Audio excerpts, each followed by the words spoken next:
So excited to be joining you today. I've got to make sure I get everything turned on and make sure I'm looking in the correct place. So if my eyes are all over the place, just forgive me with that and let's concentrate on the content because I got a lot going on today. And this is my very first time doing this on my own.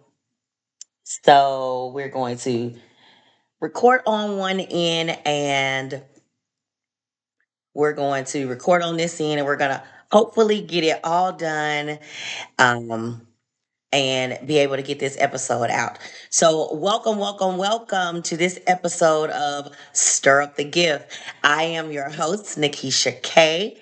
And I am solo dolo today. I am here without our co host, which is Dr. Baraka J. She is off today on on mommy duty, and we are so excited for her and her son. But this today is another leap of faith for me to be recording on my own.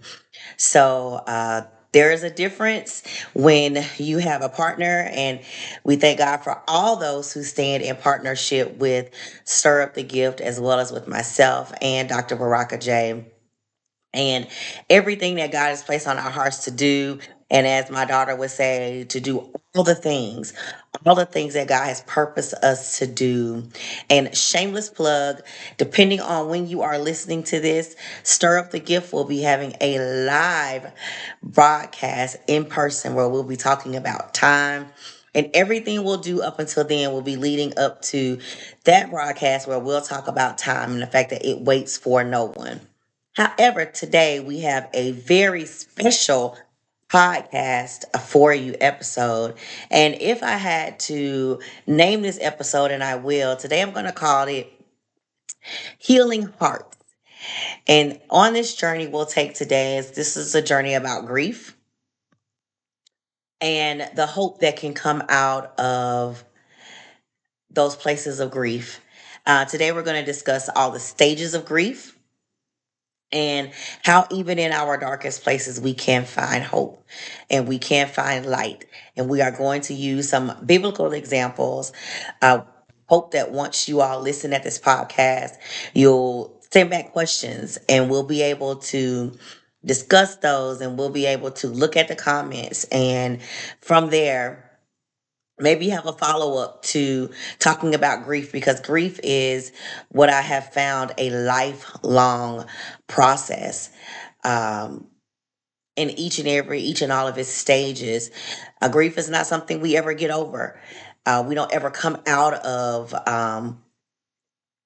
We don't ever just forget about those things we lost, those people we lost, those things that cause us to grieve. There are times when there is enough time in between that we learn how to, as I've heard, wonderful colloquialism. I agree with it, where we learn to live the things that we cannot change. And I encourage you that as you listen to the podcast today, think about those things that you are outliving, that you cannot change, those things that were outside of your control. Even if you find yourself in the if I had done something different. So I won't go too much further into that, but we're going to talk first about understanding grief. And grief, in and of itself, is a very natural response. It is a natural response to loss. None of us want to lose those things that we love and that we care about. Those people that we care about, those things, people and things that we've invested our heart and our time and all of our energy into. When we lose those things, we can feel overwhelmed.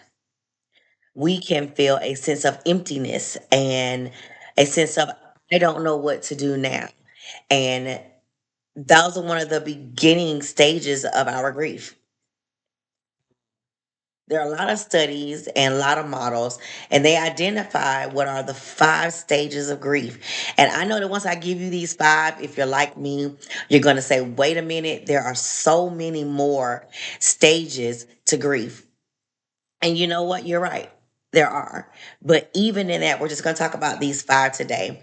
They are denial, anger, bargaining, depression, and then acceptance.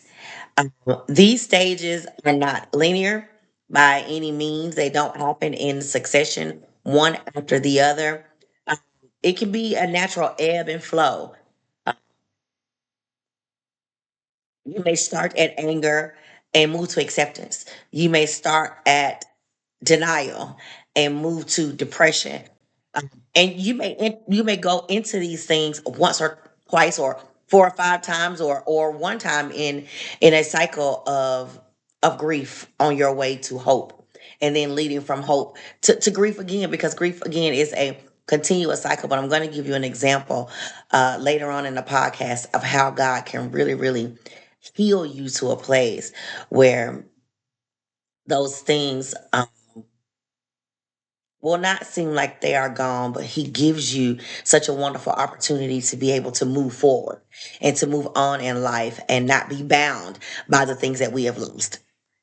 So, just to give you a biblical example of someone who lost so much and still was able to put their hope and their trust in God, Job.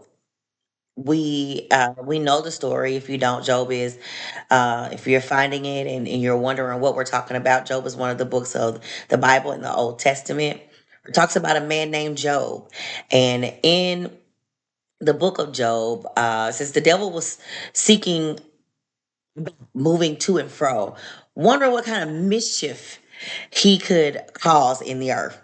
And God asks, "Have you considered my servant Job?" Which means God puts him up as an example of righteousness and right living and being right in right standing with God. He says, "You consider my servant Job," and uh, and the devil says, "Hey, you got a hedge of protection around Job. I would consider him, but you got him so protected that nothing I do or nothing I say, can is gonna bother him." And then he says, "You've got a hedge of protection around it.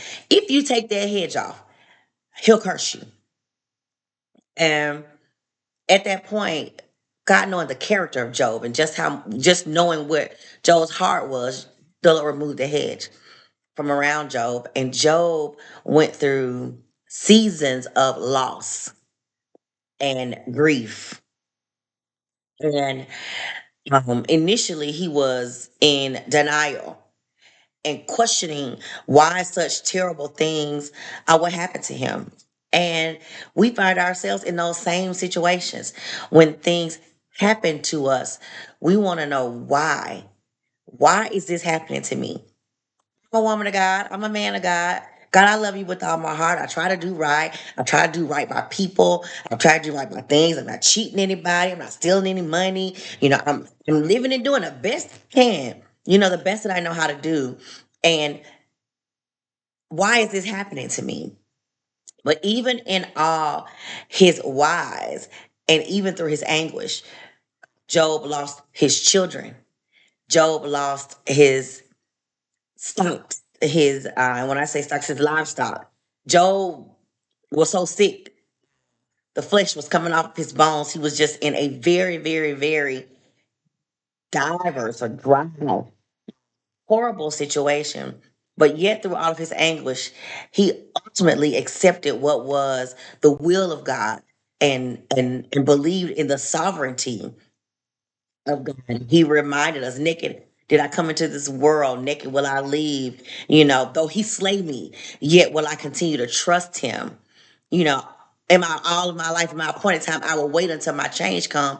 Job decides that in his moments of grief and not understanding why God was allowing these things to happen to him, that he would still trust God.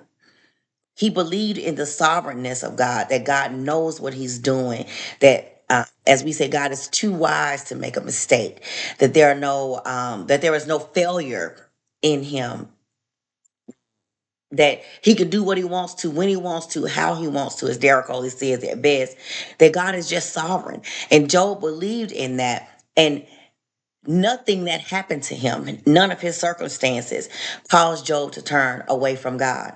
His friends even told him that you should curse him and die. But even out through all of that, or maybe his wife, I don't want to get it wrong. So if I got it wrong, you Bible scholars correct me, make sure I got it right. But I know it's all in the book. Yeah, it was his wife. So why don't you curse God and die? And he told her, you sound like a foolish woman. And again, if I got it wrong, fix it.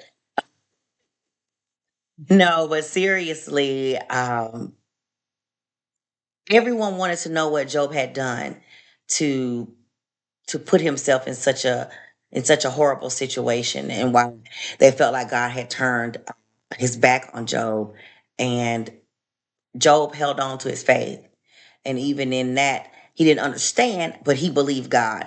And even when we feel lost and we feel like we're suffering, we have to still believe the word of God and believe that what God has said and it is true for our lives.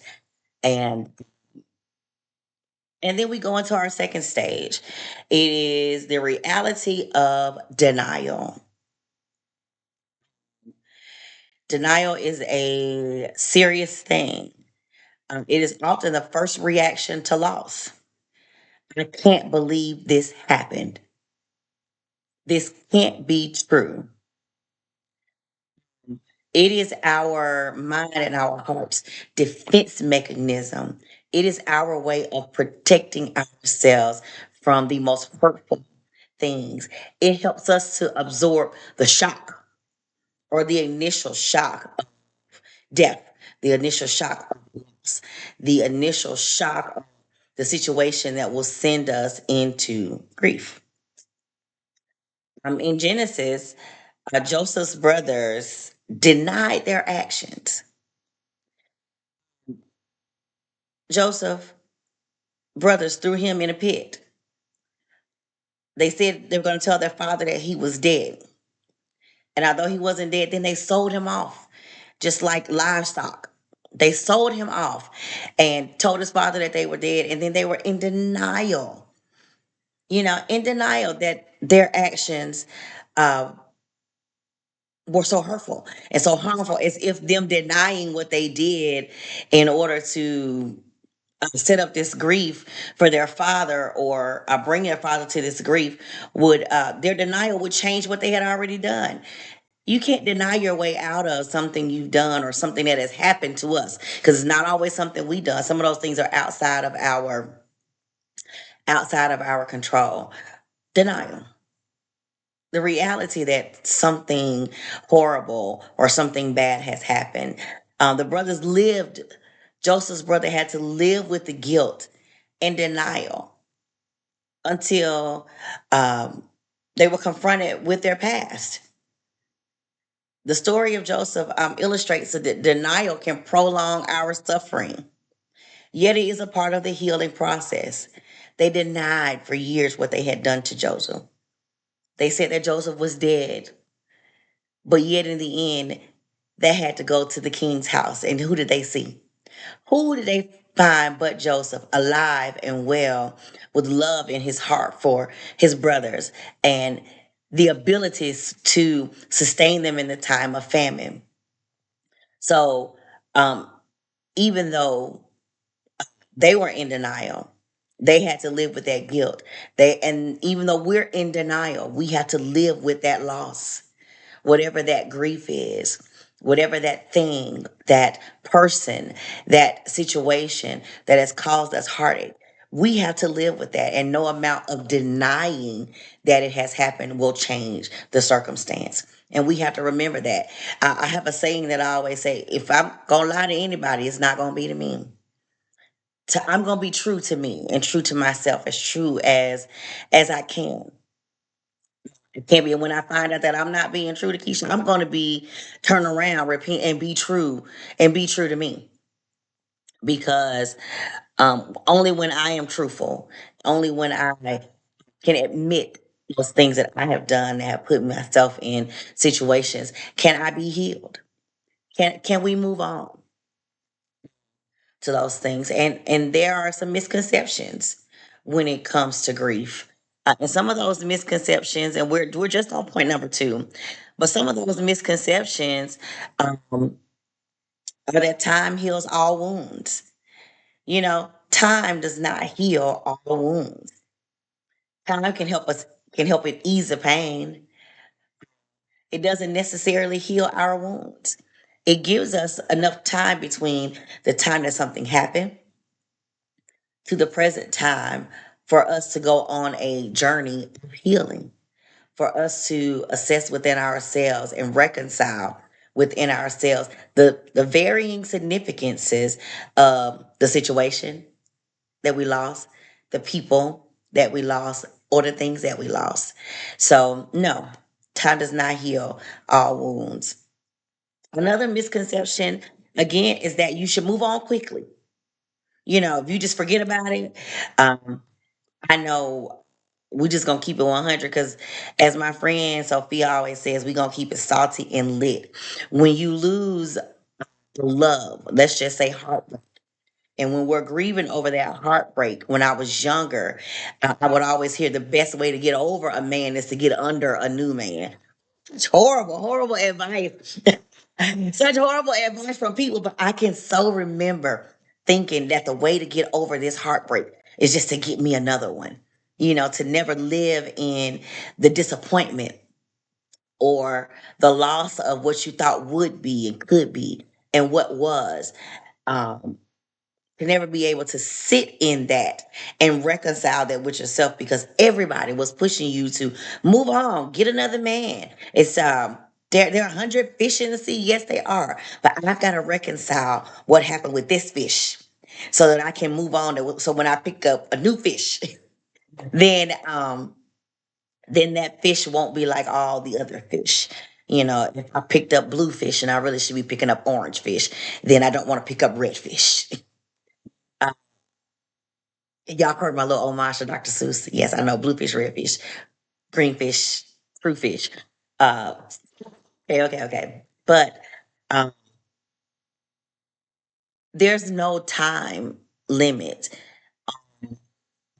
how fast we should move after something has happened. Society just tells us all the time, move on. Just move on and get over it. As a female and as an African American female, we are taught to be tough. And I had to meter myself when speaking with my daughter about different things, about being tough and, just move on. We got to keep pushing and realizing that it is so okay. It's okay not to be okay. It's okay not to be okay. It is part of our grieving process. No one would expect us to have something that we love so dear and something that means so much to us. And then it just be gone and it be okay. And it be okay with us. So um grief is it's a personal experience. What it takes for me is not may not be what it takes for someone else. What it takes for you may not be what it takes for your sister. We're not all built the same. And we have to allow each other as sisters and as friends and as partners and as prayer partners and as laborers and co-laborers and co-workers and friends and for the mothers and daughters and wherever we stand in a position with that person who is grieving, we have to allow them their individual space to do what is necessary for them to move on or to begin and take the steps that will take them on a journey of healing. It may take me 2 months. It may have taken you 2 years. But the goal is that when we are ready, we can move on healthy and whole and healed. It is an individual process, and your feelings are your own, and you get to move at your own pace. And the older I get, that is the one thing that I am so finding out that it is okay to move at my pace, because my season for whatever it is that I'm going through may be different from someone else's. We don't all go into the winter season together. We don't all go into the summer season together, but we do go into those seasons. Another misconception before we go on is that you must be strong, that if you cry, you're weak, and that is just not true. That is just not true. Let me debunk the myth right now. If you are strong, people cry. It's okay to cry. It's cleansing. It is cleansing. Me, many people feel like if I just suppress it, if I don't feel, if I don't sink into the feeling of tears and feel the anger that I should feel, um, that it's going to help me move through this process altogether. I have to tell a funny, and I say it's funny now, but it wasn't funny then. How wants us to be strong in situations, but not so much strong for us because our light has to be a witness. I laugh when I tell them when I found out that my father was was really sick, and I was on my way to my mother's house, and I got there, and just from the spirit in the air, I could tell that something was really, really, really wrong. And I got out of the car, and immediately I felt my knees just get weak, just because I could just tell that something was really, really, really bad wrong. Instantly heard the spirit say, "Stand up." And realized in that moment, I wanted to faint, but something on the inside of me told me to stand up because there was hope. And that falling out and fainting in that moment, for me, and this is very, very much personal, would not honor God in a way that those around me would be able to see his light in me. Now, yes, I did have my moment, where I got a chance to do what I honestly felt. But in that moment, there was no, it wasn't time to faint. It wasn't time to fall out. There was still work that needed to be done. And it wasn't a matter of being superficially or fake being strong. The spirit inside of me made me stand up and walk through that situation. And I just said, I just want to have a good fallout. And even Lord won't let you fall out when you want to fall, fall out all the time. But that may or may not, that didn't mean that I wasn't grieving or that I wasn't going to be allow myself the posture of grief. It just meant in that moment that that I needed to move and walk differently, and so I did, and just needed to say that you can be strong and you can also be weak, because the Bible declares that that His strength is made perfect in our weakness. So when I am at my lowest, God is at His strongest, because I'm 100% and totally dependent the him in me and not the me in me. All of me is relying 100% in all of him.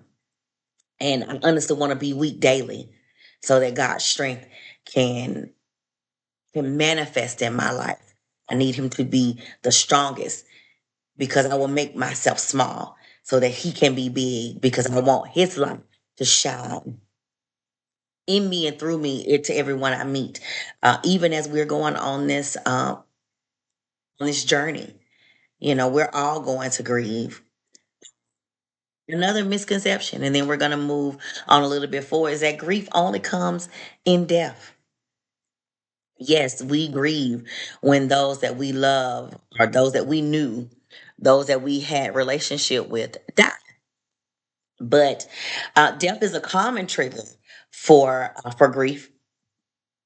But people in general can grieve many things. We can grieve many losses, including divorce. We can grieve the loss of a job. We can grieve the loss of our health. Grief can stem from any significant life change. If you fell and broke your leg, now you're wheelchair bound. You can grieve the loss of your mobility. If you were once very, very healthy and then you had cancer, or you were very, very healthy and now you have a sickness that has caused you to be hospital bound or bound to your bed, or just a sickness that doesn't allow you to move in the capacity of which you've been accustomed to moving. You can grieve the loss of that mobility. There's nothing that says that you can't, that you can't. We are allowed to grieve those things. But again, if you were married and you got married because you were in love and this was the love of your life, and then all of a sudden, this is my enemy, and we don't like each other, and this marriage ain't working, and this is it, and then you lose what you thought was the love of your life, you can grieve that loss. They're not just it's not just death that we grieve. We can grieve those losses, but again, we do not grieve without hope. We do not grieve without hope. And then going back to now our third thing, and I hope you guys are enjoying this as much as I'm enjoying going through these, because, and it's so different today because I don't have Dr. Baraka J with me. We definitely have a chemistry of where we can talk to one another and bounce off one another. So I'm hoping that you are enjoying just this little segment on grief. Definitely feel like I know a little bit about grief and going through seasons of grief. And the season where I lost 4 very close family members. I know what it's like to be a child. I know what it's like to lose a job that you thought was fantastic. I know what it's like to be without and down to the last and wonder and be in those first 2 stages of grief, in denial, not understanding. I know what it's like to lose a parent. I know what it's like to walk these things out alone, unmarried, and without a spousal covering. I know what it's like to be divorced. I know what it's like to grieve a significant love. So, as I'm sure that many of you do as well, um,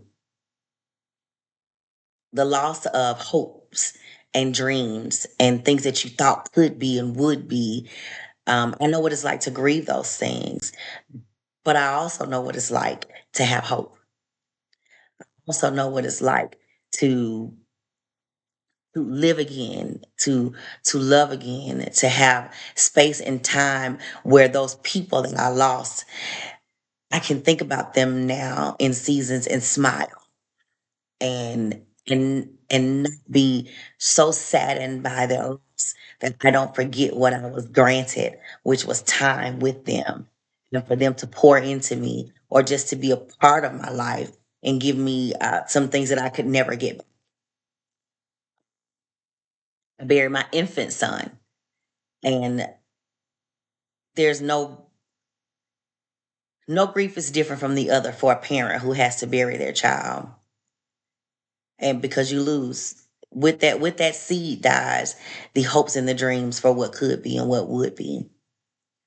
And and I understand that all too well. So for any mother who is out there who is listening, and going through those seasons, God is a restorer.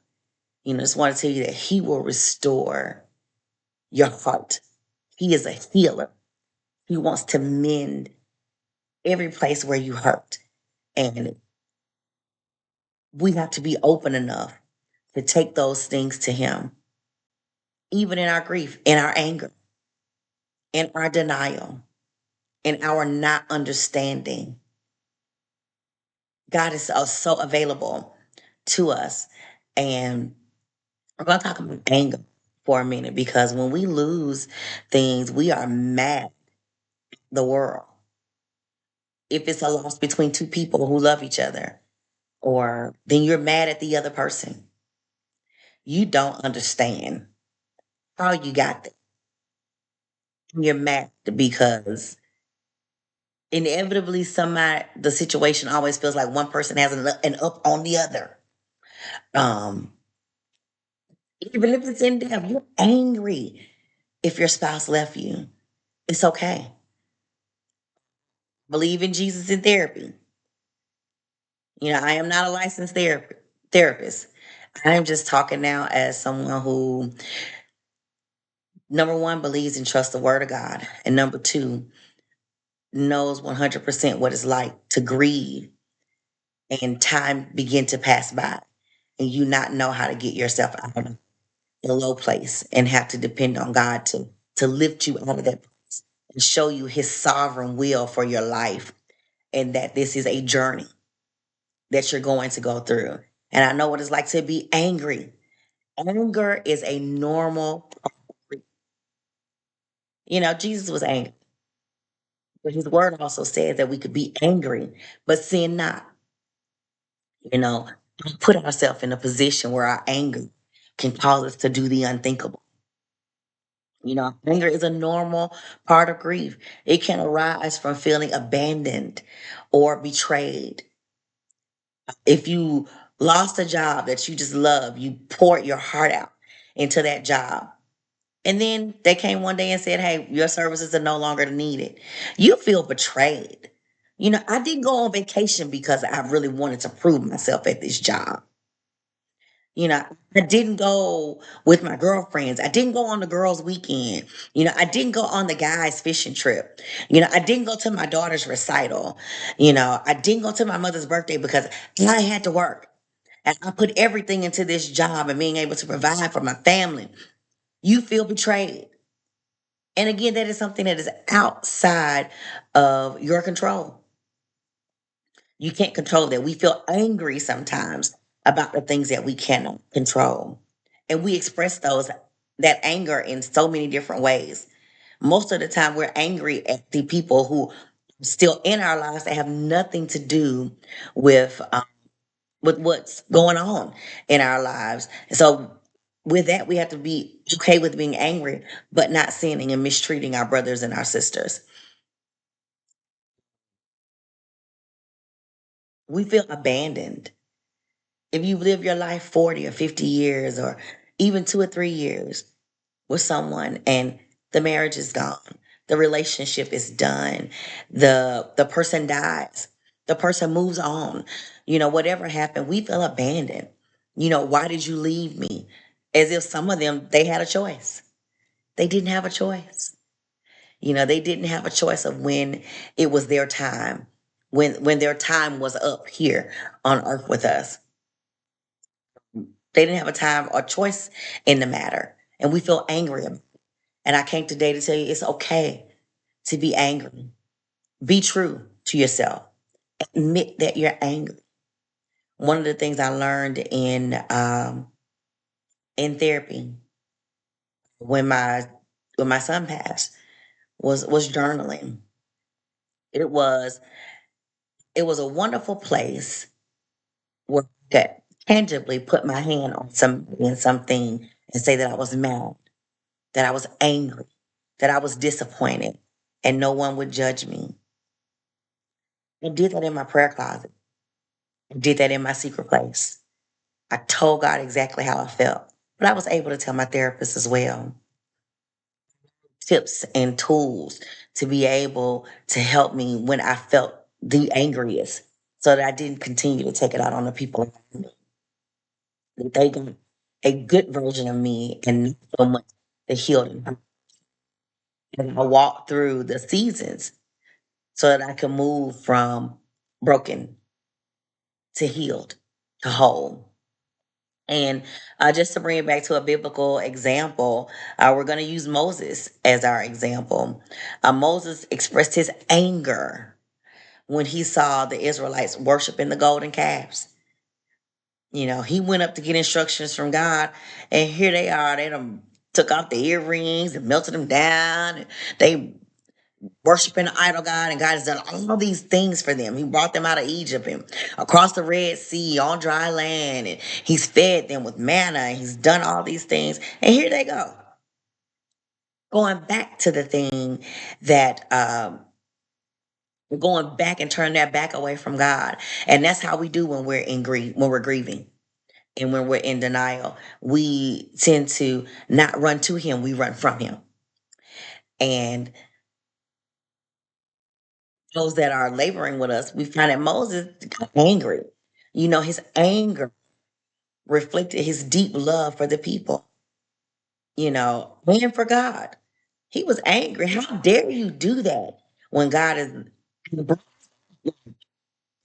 you giving us a new life, a new chance, a change in our story. And here you are out here worshiping a golden image when he is the only true and living God.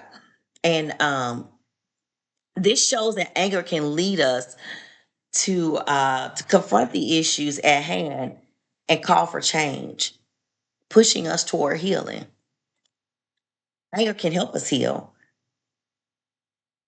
when we realize that we're angry, we're true to ourselves. And part of the process, again, with one of the misconceptions is I've got to be strong. I can't show my emotions. That we don't ever get to that place. We're angry, but we won't say that we're angry. So we can't move on. We can't move to healing. And then we begin to bargain our way out of situations, in an attempt to regain control. Because when we get to these states, of grief, we don't feel like we have any control over anything going on in our lives.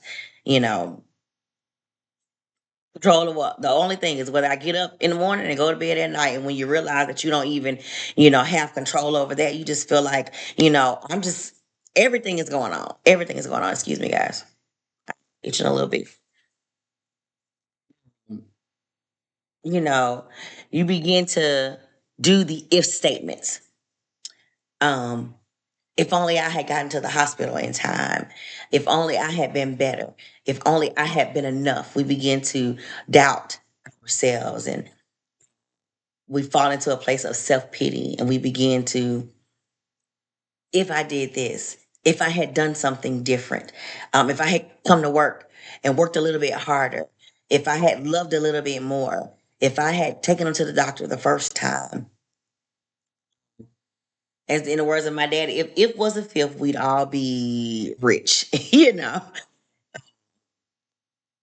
we'd be drunk. How about that? Or if it was a nickel, we'd all be rich. If it was a fifth, then we'd all be drunk. And there's always an if. When we begin to bargain and think about our situations, if I would have, if I could have, I should have. And in Exodus, it gives us an example of when God was about to destroy Sodom, and Abraham pleaded with God to spare the city for the sake of the righteous, for the sake of the righteous people. This illustrates that bargaining can be a way of seeking hope and redemption. Abraham did not want to see all the good people of the city destroyed.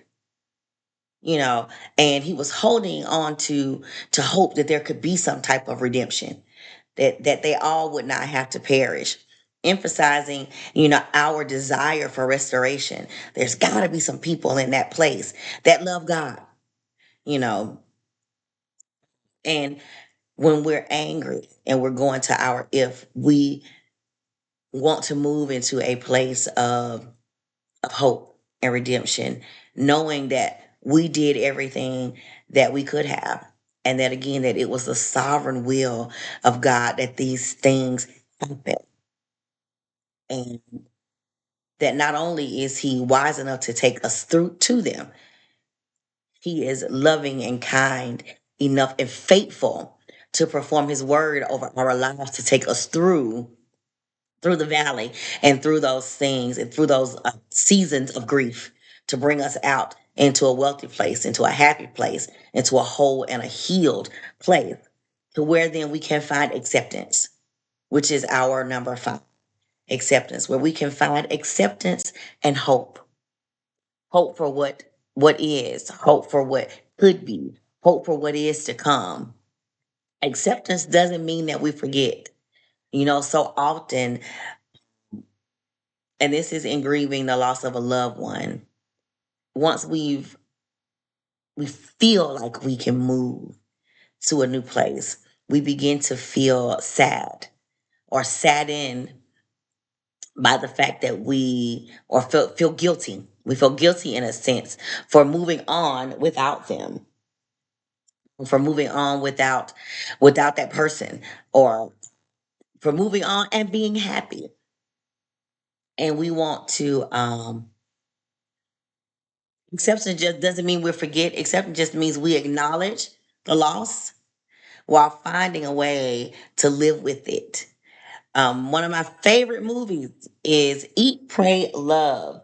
And I don't know who doesn't love Julia Roberts, but in Eat, Pray, Love, when she's in the ashram and she is trying to get herself together and she couldn't get her prayer. And she was in there and she was so just mind all over the place when it came to prayer. And she had an altercation with the guy, and he tells her, "You angry? Say you're angry. You know, you're disappointed. Say you're disappointed." Whatever those things and those people and those situations that are keeping you from prayer, you need to give them some love. You need to give them some light, and you need to move on. And although it was a hard stance for him, he was essentially telling her to accept what it is. Think about it with all the love you have in your heart. Accept what is.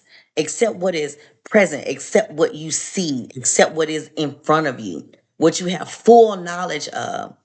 Give it some love and some light and keep it moving. That doesn't mean that you forget.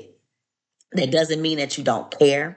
That doesn't mean that you no longer love. It simply means that I am giving you what I have. What is love? What is true? The love for what is, the love for what was, the love for what even could have been. And then I'm going to shine a light on it. It isn't.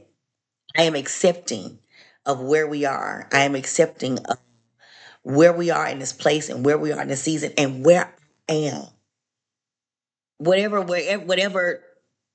of the states I find myself on this journey, I am accepting that. I'm taking that love, I'm taking that light, and I am taking steps forward. Now, hers was so she could get through her prayer, but we give it some love, we give it some light, and we move on with the hope and with the knowing and the believing that what is for us, that God is faithful, that He is just, and that just because we move on doesn't mean that we forget what is truly in our hearts. Those that we love, for those situations that we lost, for those people that we miss. Although we will move on, life will continue to go on because to everything there is a season and there is a time. And just because our times and our seasons change, we don't want to take, we can't wear the same clothes in the winter that we wear in the summer. So what has to happen is there has to be a changing. There has to be a shedding. There has to be, we have to shed our winter fur for our summer skin. You know, and when the summer comes, we have to put up our summer skin and cover up with our winter fur for our protection for whatever season it is we find ourselves. So that's part of our acceptance. And even Jesus gives us examples in the resurrection. In the resurrection, he appeared to his disciples offering them peace and hope. You know, he said he would rise. They were up in the upper room and they were afraid. They didn't know what was going to happen. You know, he told them he would arise. That after you bury this body in 3 days, I'll raise it up again. Some believed, some didn't believe, but they all gathered. And when he made himself known to them, they had to accept what was. You know, he came and he offered them peace. And no, with them knowing that he was risen, just like he said he would, they could go on with hope and spread the gospel and the good news. So that here we are, generations later, we still have the good news and the hope, knowing, that our lives can be filled with purpose and filled with hope, knowing that he that begun a good work in us is going to finish it. That God doesn't stop in the middle. And if we don't stop in the middle, we will get to see the fulfillment of the purpose and the plan that God has for our lives. And we can get excited about that, even in the valley, even in grief, even in loss. We can have hope in that. The story teaches us that hope can emerge from accepting, from our acceptance, and lead us to a new beginning. Every time we lost something, I know in my life, even those things that I lost them. I thought it was the worst thing in the world, the worst thing that could have happened. But in the words of my former pastor, I mean, he rests, Pastor Wayne Snodgrass, he would always say, if you don't slit your wrists and you don't blow your brains out, this too, wherever you are today, you know, whatever dire situation you are in today, this too will pass. And nothing has rang more true that if you don't quit, if you keep working, if you keep believing, if you keep trusting, if you keep hoping, if you keep loving, if you keep living, that season will pass and you will find yourself in a season of answered prayers, a season where hope springs eternal, a season where God has proven himself to us over and over and over again. And we can move from grief to healed hearts. And that is something that is so exciting that we can get so excited. One more misconception, because I have to say this because we are all spending our lives together. Grief is not only for close family members when a loved one dies. Grief can affect anyone connected to the deceased. It's okay to grieve your coworker if they mean anything to you. It's okay to grieve your neighbor or your friend. It's okay.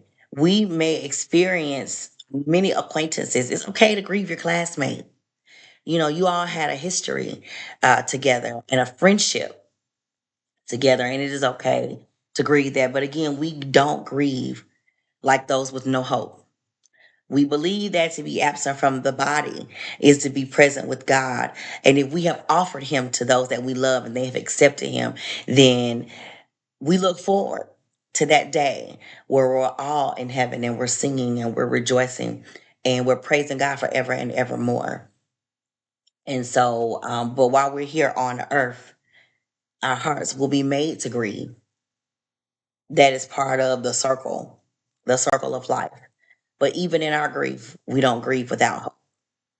We grieve knowing, believing, and trusting that it is just a season, that it is just a moment in time. And although the weight can get heavy, that we will still be lifted, that our faith, that our trust, and that our love is in God. And so I hope you have enjoyed this. Again, we are moving our way to talking about time and the season. This was just a quick short. I hope I wasn't very, very long. I'm not even timing. Um, and today, with this segment, just jumped another hurdle in the engagement,